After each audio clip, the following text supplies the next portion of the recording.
व्यासपीठ आणि उपस्थित मित्रहो, आज आपण इथे अशा एका विषयावर बोलत आहोत ज्यावर आपल्या भारत देशाचे भविष्य अवलंबून आहे आणि तो विषय म्हणजे भारतीय ऊर्जा क्षेत्र, भवितव्य आणि आव्हाने. तसं बघायला गेलं तर आपल्या देशाला स्वातंत्र्य मिळून बरीच वर्षे लोटली आहेत. आज भारत जगातील 5वी मोठी अर्थव्यवस्था बनला आहे. तसेच जगातील 3रा सर्वात मोठा ऊर्जेचा ग्राहक देश देखील बनला आहे. जसजसा आपला देश प्रगती करत आहे तसतशी आपली ऊर्जेची गरज देखील प्रचंड वेगाने वाढत आहे. ऊर्जा ही कोणत्याही देशाच्या विकासाची एक मूलभूत गरज आहे. ती मग उद्योगधंदे चालवायचे असो किंवा शेतीला पाणी द्यायचे असो, डिजिटल सेवा चालवायची असो किंवा आपल्या गाड्या पळवायच्या असो, या सर्वांसाठी ऊर्जा ही एक अत्यंत महत्त्वाचे साधन आहे. त्यामुळे भारतासारख्या वेगाने विकसित होणाऱ्या देशासाठी ऊर्जा क्षेत्र अत्यंत महत्त्वाचे आहे. त्यामुळे भारतासारख्या वेगाने विकसित होणाऱ्या देशाला ऊर्जा क्षेत्र अत्यंत महत्त्वाचे आहे.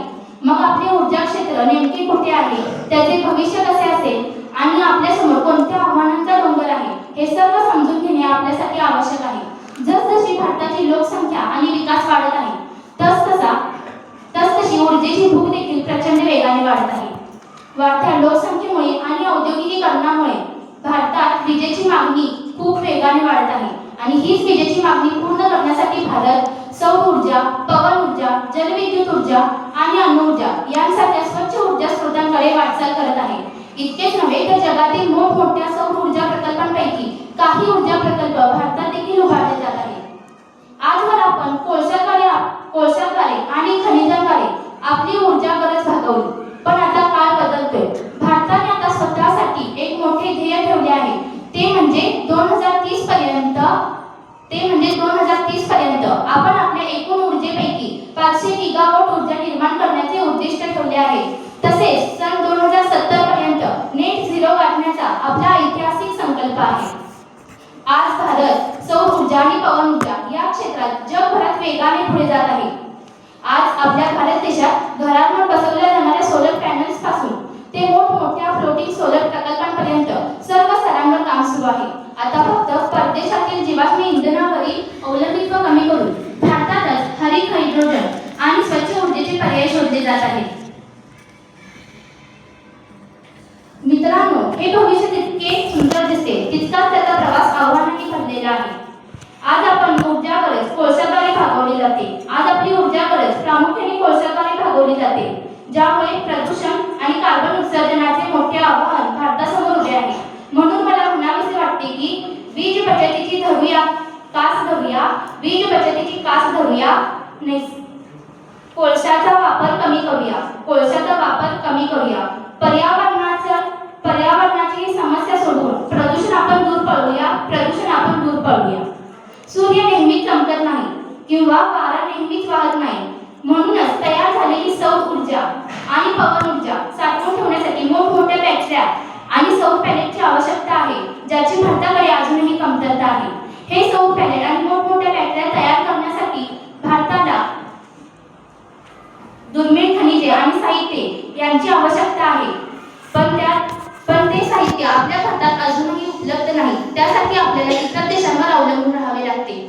जुनी वीज व्यवस्था बदलण्यासाठी आणि हरित हायड्रोजनचे जाळे पसरवण्यासाठी अब्ज डॉलर्सच्या गुंतवणुकीची गरज आहे. हे एक मोठे आव्हान भारतासमोर सध्या स्थित आहे आणि भारताला पूर्वीपासून सतावत असलेले एक मोठे आव्हान ते म्हणजे देशातील काही दुर्मिळ भागांपर्यंत अखंडित वीज प्रवाह पोहोचवणे. या सर्व आव्हानांवर मात करण्यासाठी अक्षय ऊर्जेचा अधिक वापर, विद्युत वाहनांचा प्रसार आणि लोकांमध्ये वीज बचतीच्या जागृतीची निर्मिती करणे आवश्यक आहे. थोडक्यात सांगायचे तर भारतीय ऊर्जा क्षेत्राचे भविष्य उज्ज्वल आहे, पण त्यासाठी आपल्याला सतर्क राहावे लागेल. इतकेच नव्हे तर स्वदेशी तंत्रज्ञान वाढवावे लागेल, तसेच वैज्ञानिक संशोधनही करावे लागतील. भारतीय ऊर्जा क्षेत्र आज एका महत्त्वपूर्ण बदलाच्या टप्प्यावर उभे आहे, ज्याचे भविष्य अक्षय ऊर्जा, स्वयंपूर्णता आणि तंत्रज्ञान या 3 प्रमुख स्तंभांवर आधारलेले आहे. जर आपण ऊर्जेचा व्यवस्थित वापर केला, ऊर्जा बचत केली, स्वदेशी तंत्रज्ञान वाढवले, तर आपला भारत देश ऊर्जेच्या बाबतीत महासत्ता नक्कीच बनेल, यात शंका नाही. वाढत्या लोकसंख्ये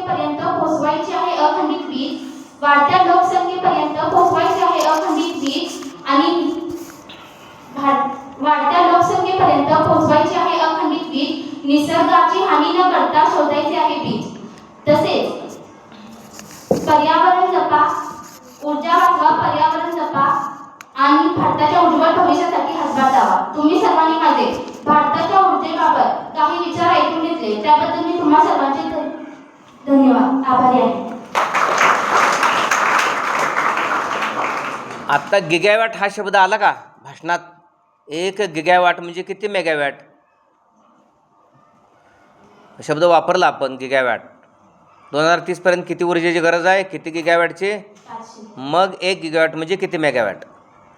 आपली मोटर आपण माहिती आहे का, विहिरीवरची मोटर 1 हॉर्स पॉवरची, 2 हॉर्स पॉवरची, 3 हॉर्स पॉवरची. मग 1 HP म्हणजे किती वॅट? कोणत्या जैविक घटकांचा वापर आपण करू शकतो ऊर्जेसाठी? कोणत्या जैविक घटकांचा वापर करू शकतो? हरित हायड्रोजन.